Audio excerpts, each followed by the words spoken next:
KITV4 News at 6 starts now. An application for federal funding of Honolulu's controversial rail project has been delivered to the federal government. Good evening, I'm Paula Akana.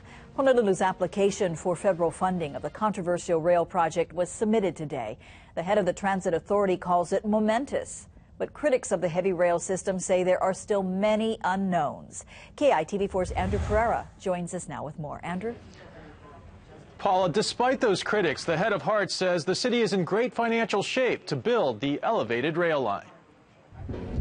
Rail critics say the city should not have begun building the 20-mile elevated rail line until federal funding was secured. Today, the Transit Authority moved one step closer by applying for a full funding grant agreement expected to be worth $1.55 billion. And we now begin the process of about over the next 30 days negotiating and working with them on what will become the final document. The good news for rail supporters did not end with submittal of the federal application.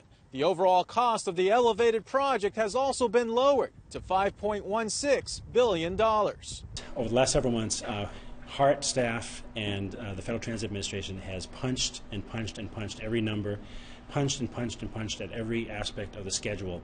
Although Republicans in the House Appropriations Committee cut President Obama's request for the project for fiscal year 2013, Grabowskis remains confident the GOP will support a grant of more than $1.5 billion. The fact that we got $100 million from the House, given the contentiousness, and given the fact that we are not a grantee yet, we're only an applicant, puts me in a good mind to think that we're in a very good position.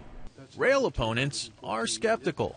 You know, this is money that we have to borrow from the Chinese Communist government, okay, to build a rail line.